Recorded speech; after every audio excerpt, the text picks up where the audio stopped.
back to the Western Edge. My name is Tom. I'm here to tell you another story. This time, the name of the story is What You See. It is a horror story, and I feel like I should say something. There are a few moments in the story that might not be kosher for everybody. It is an original story. It's part of one of my anthologies, and I hope you enjoy it. If not, well, some feedback would be great. What You See by Tom Foster. August 23rd, 2016, Heritage Condominiums, Vancouver, Washington. Do you care that you're killing me? The apparition in the mirror shrugged. The girlish face that looked back at him seeming not to care, she drifted slowly from one side to the other, not looking at him again as he cocked into a closed fist. And you'll move on to another person after I go? If I have to. You're a bitch. We've established that, the ghostly voice of the apparition said. I am satisfied that you suit my needs, for now. I mean it. You're an undeserving, careless little child that doesn't... The ghost in the mirror clenched her hand around her own throat, and Kyle had no other recourse but to do the same, feeling the invisible force as it clamped over his wrist and hand, making him grip his own throat with enough pressure to cause black spots to appear in his vision. Be careful, the translucent female said. I can exist for a time without you. The force relented, and he could breathe again, but his ire was good and stoked as it had been in times before. She had punished him worse than this. He had the scars to prove it, but he was at the end of his rope now. For nearly 4 years she'd used him in this manner, and for 4 years he'd sustained her in a way that had kept her strong enough to reach into his world. To do any less would have been to surrender to her and thereby end his existence. He wanted to live, and like a coward he'd taken the easy way out of his problem. He was done with that. Clearing his throat, he faced the mirrored wall of the elevator, staying well out of reach. It wouldn't matter as much, she could still affect him. But if he didn't touch the mirror, she couldn't just reach through the glass and do anything. She would be forced to expend her energy, at least a little. Either kill me now or listen, he growled. I don't care, but you won't take me for granted any longer.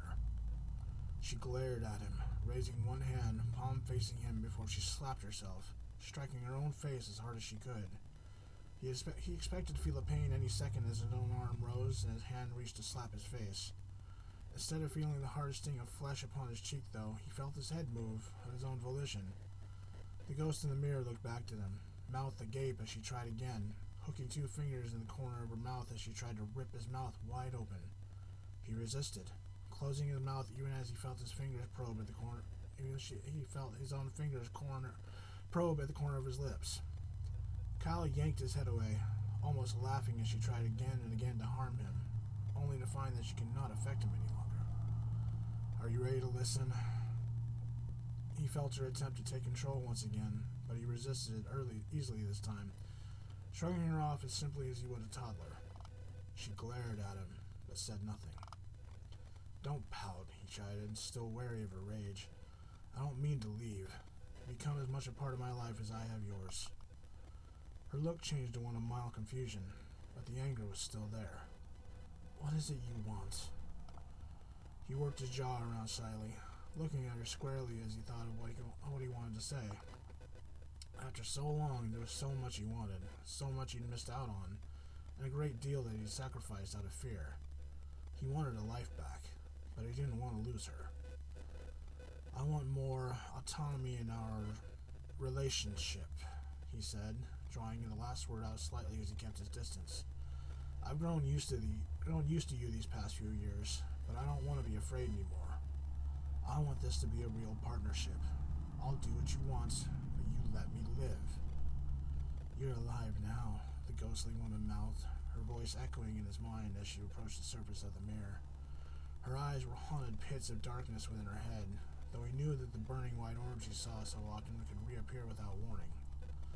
I want a chance at being a human being, he reiterated. Much as you don't like to be reminded, you used to be one too.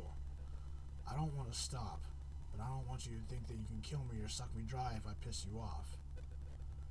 Speak plainly or go away. He sucked in a long breath. I want to help you with what you want to do, but I want to be equals. Face it, if I'm not around, you need to find someone else willing to do this shit. If I'm not here, you might very well fade away. Is that what you want? She thought for a moment. No, I don't want that. Then quit messing with me, and I'll stay.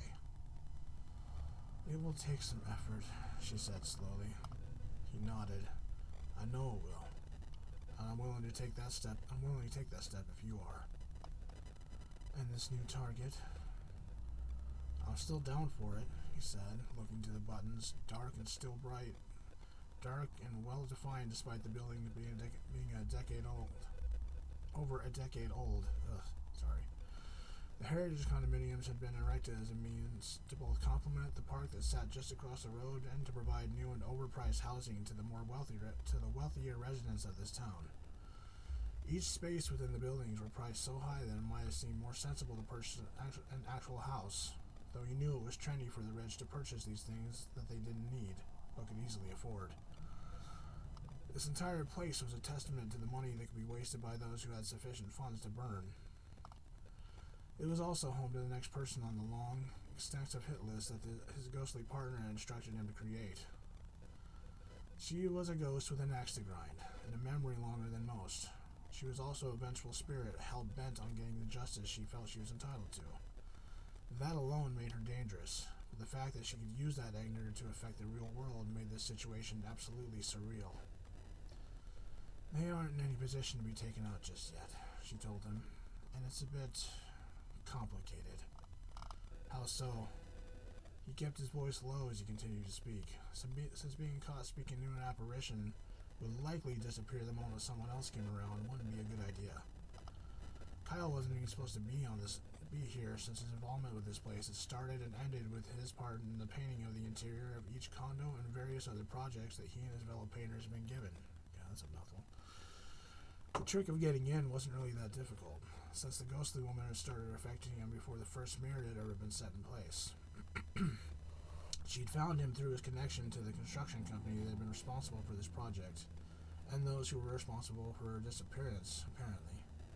The Aretson construction company had built the condominiums, and if anyone was to believe in the rumors, the foundations of each building had been given a special, personal touch that was rather grisly in nature, since a rival family had suffered horrendous losses around the time that the condos had been in the process of being built, though nothing had ever been tied to the Aretson family. The CEO of the company, Addison Aretson, had even gone on record that his dealings with the Fermier family, who had suffered the loss of 3 of their own, a mother, a father, and a teenage girl by the name of Jessa, had never been anything but legitimate and above board. But people talked, they gossiped, and of course they made allusions toward a list of dealings that may or may not have been true. Just speaking the name of the young girl to the apparition was a bad idea, as she'd grown more than a little agitated the last time he tried to remind her of what newspapers had said might have happened. The family that destroyed mine and covered it up are hosting a birthday party, she replied. I've seen it. There are children there, and I don't want... You don't want to be that kind of monster. I'm not a monster! Her scream didn't penetrate the glass, but he felt the emotion all the same as she glared from within the mirrored surface. I didn't mean it that way, he said quietly as the elevator continued to move. What do you want me to do? Nothing.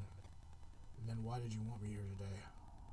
Her dark eyes burned slowly, but he could sense no anger coming from her, at least not any that was aimed at him.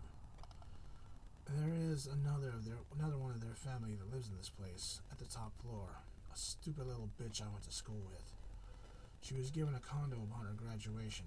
She even bragged about it when we were still in school, that her parents and grandparents were going to give her a place to stay so long as she went to college. I discovered this after our last little excursion. What? If you know where she is, then why is it necessary for me to be here? Why can't you just waltz into their place and take care of them? You're my link. That's why, she replied, sounding a bit frustrated. You can't go in without me being there. Right, he said quietly, rolling his shoulders as the elevator came to a stop. Where is she? She's located in apartment 1145, at the end of the hall and to the left. It's a 2-bedroom condo. As far as I know, she lives alone. As far as you know? I didn't get much of a chance to see anything other than a room and the bathroom. You were already on your way out before I could. Well, excuse me, he snorted. The residents don't like it if I stay after I'm done touching up their precious condos. And yet your family has been friends of the people that built these places. How does it feel to be doing their shit work? Oh, kiss my ass, he said under his breath. Just because my family is friends with theirs doesn't mean shit. There were mirrors and glass surfaces along the wall leading to the apartment he sought, and he could see out of the corner of his eye as Jessa appeared one after the other, trailing him slightly as he made his way forward. The yellow hue of the walls and the geometric pattern of the carpet conspired to make him think strangely of shifting patterns and rolling colors as he pulled his eye away from the dark greens and reds within the weave. Focusing his attention forward as he stole a glance to his left, toward the wide-open courtyard just beyond the large windows that bracketed the space. This building and its twin that was connected by a sky bridge both possessed a large courtyard as one of the main features, a large space that the interior condos could look down upon and could access from the hallway in which he now stood. As far as he could see, no one was currently in the courtyard, which was fortunate. He didn't want to be identified by anyone as having been present when the shit went down.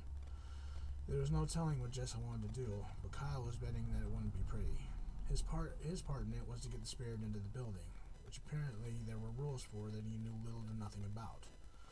But she'd come to him for one reason or another when he'd still been on the job, and hadn't left him alone until he'd found a way to resist her.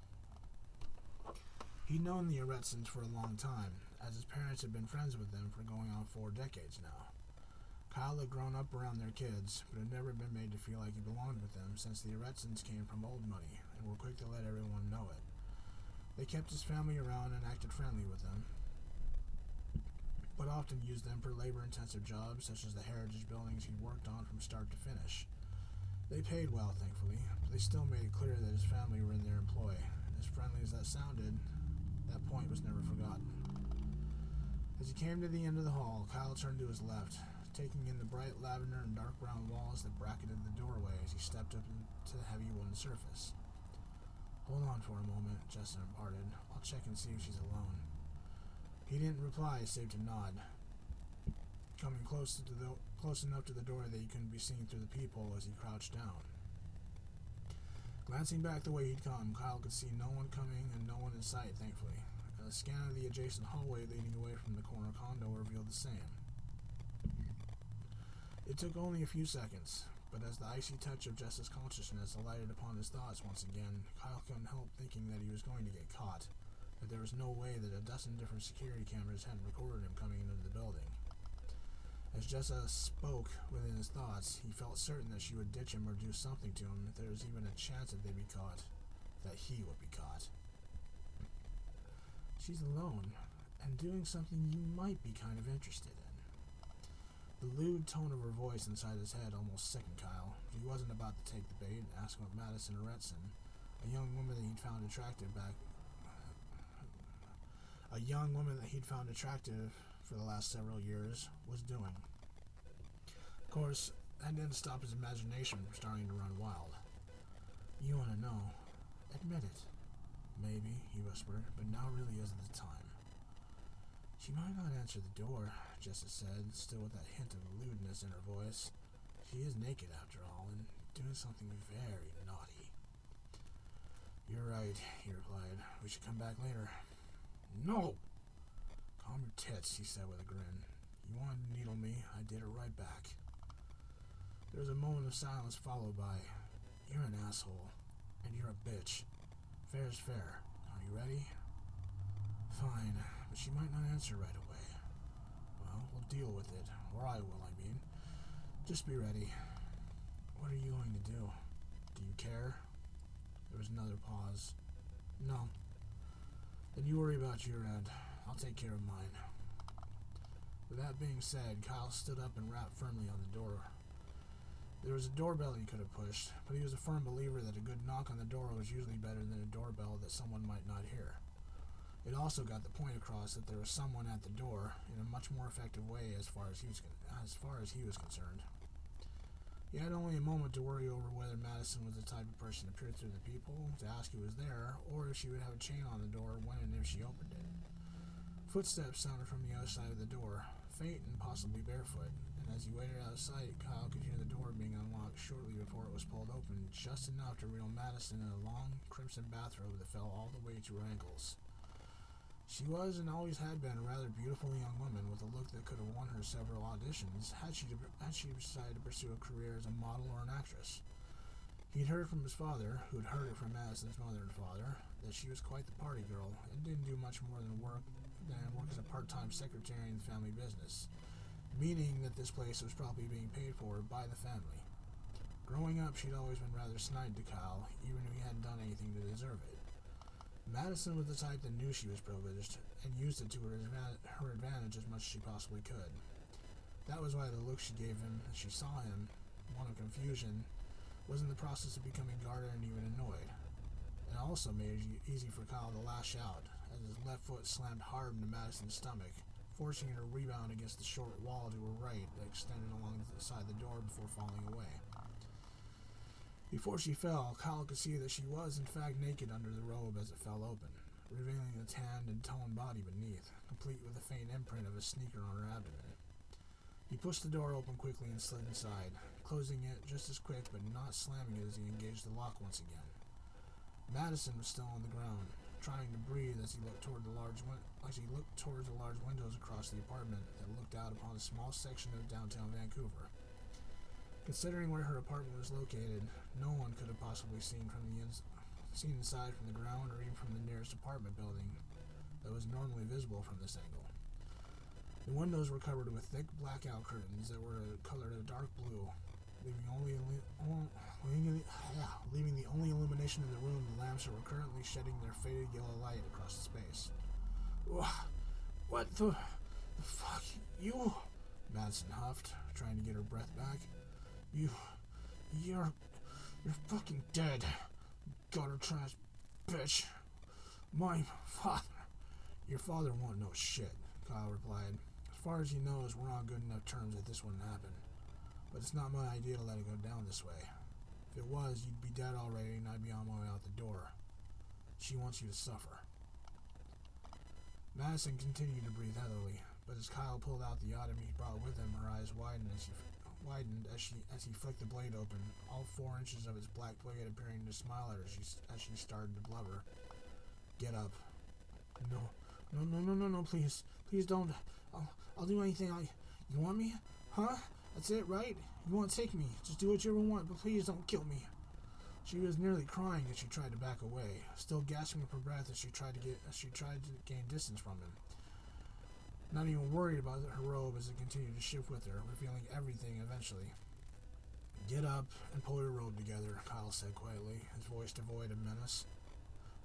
What? Don't make me ask again, Kyle stated. Get up, pull your robe together, and walk to the bathroom.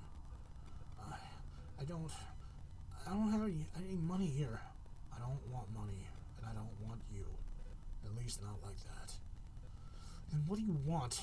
Madison's hair hung to the other side of her face. Shaking slightly, she trembled from fear.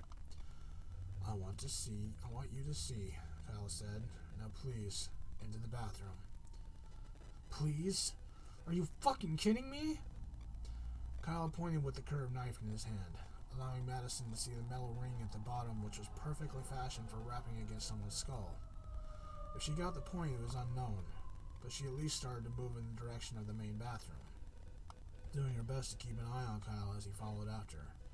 He did his best not to look around, as he could recall when this space had been little more than bare, textured walls and concrete flooring. He and his father and their crew had done every last bit of painting for the Twin Heritage buildings, and he could remember just about every agonizing moment of it. Pardon me.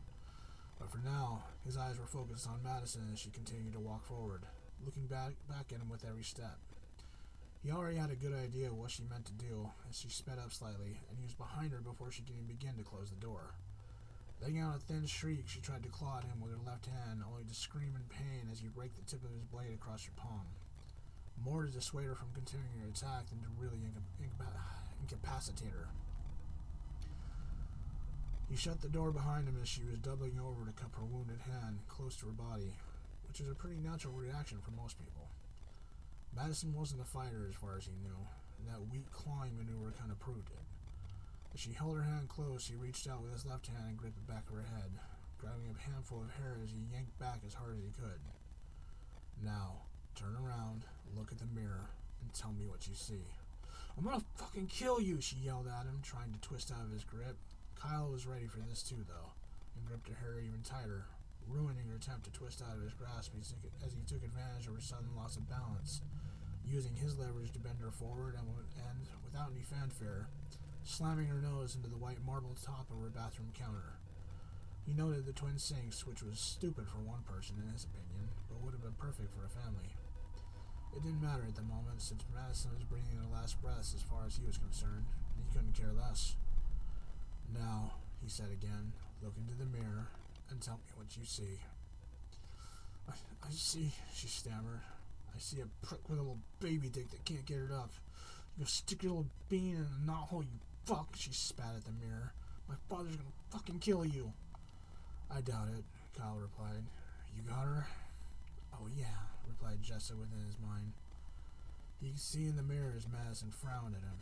As groggy as she had to be, she was still pissed off to the point that she was trying to fight it as much as she could at least. What the fuck? You're mine now, bitch, Jessa said, a cruel smile splitting her pale features. Jessa. It was the last word that Madison uttered as she suddenly found that her jaw wouldn't work, especially as Jessa stretched it wide. Keeping it like this, as within the mirror, Madison's reflection mirrored her own horrified look as Jessa reached into her mouth, her fingernails digging hard into the flesh of her tongue as blood welled, dark and crimson as it started to gush, choking Madison as she tried to spit it out, to move, to do anything, but could not. Kyle had to look away as Jessa ripped Madison's tongue from her mouth, smiling the entire time as the muscular organ appeared to float in midair as Madison continued to choke on her own fluids. I have a special place for this, said Jessa, pushing Madison toward the counter, or rather, pushing her reflection toward the counter as the real Madison followed suit, her hand striking the counter with a solid impact as her robe fluttered up. You might want to watch this, Kyle. It might excite you. I'll pass, thanks. Just do what you need to do. A brief glance was enough to allow Kyle to see that Madison was crying as blood continued to flow freely over her bottom lip, running down her chin to strike the countertop in a growing puddle. He wanted to say he felt sorry for her. Well, at least a part of him did. But she'd been such a bitch for most of the time they'd known each other, and it was usually evident that she didn't feel the least bit bad about it. As a fellow human being, he felt sorry. But beyond that, she'd brought this on herself without any doubt. He did glance over to see as her robe was ripped away from her backside, the bloody, floating organ that had been cruelly ripped from its root, hovering over her quivering flesh. God, I can't talk. Kyle knew what was coming next, or imagined he did, and decided to look away. Madison's pained squeal was enough to think that Jessa had rammed the bloody parcel all the way up, and hadn't been gentle about it. I would leave you alive, the apparition said to Madison, but you were such a royal bitch in life. Letting you see another sunrise would be a kindness. Jessa leaned close to the reflection of the other woman, who was shaking as though from palsy now, the tears flowing freely down her cheeks as she was no doubt waiting for this to end. After what your family did to me, Jessa all but growled, I don't owe any of you shit except pain. So, without any further fanfare, Jessa reached down and yanked Madison's head back, eliciting a sickening crackling crunch from somewhere deep within her body. Kyle had to close his eyes, but of course, it wasn't over. I know you're still alive, Jessa said, cradling Madison's head in the mirror as her real body was still trembling as her back was arched in such a way that it was a little too obvious that she wouldn't have been walking out of the bathroom if she'd been in control. Speaking of control, the sudden stench and the pattering and the mild pattering followed by a wet splat of foulness upon the floor alerted them both to the fact that Madison's bowels and bladder had just given way. How that had happened, Kyle wasn't certain, but he was sure there must have been a medical explanation for it. Jessa chuckled. Look at that, she said in a cruel voice. Oh, I forgot, you can't. You've shat and pissed yourself, you dirty bitch. That's how your family will find you. Broken, lying in your own blood, piss, and shit. Which is still more than you deserve. Just know, you're only the first. I'll be visiting your mother, your father, and your dear old grandparents after this. And they'll be joining you whatever hell you have waiting. Keep the door open, you skank. Madison could only grunt weakly, and in the next few seconds she couldn't even do that as Jessie yanked her head to the right, then the left, and then let her drop. The crunching and crackling of her vertebrae somehow reverberating throughout the bathroom as Kyle sighed. Finally turning around fully, Kyle did his best to tiptoe past the body, wincing just once as he looked down, noting that Madison's eyes had almost bulged from their sockets as her neck had a wrung-out look, kind of like a wet dish rag. Feel a little better? He asked, turning gaze into the mirror. Jessa still stood there, looking down at her recent kill. Turning to regard Kyle, her eyes were little more than hollow pits, but he did his best to match the haunted gaze. A little, she admitted. It'll keep me for a while. When were you thinking to do the next one? Jess's reply was a grin that set his teeth on edge. But all he could do in return was sigh. The end.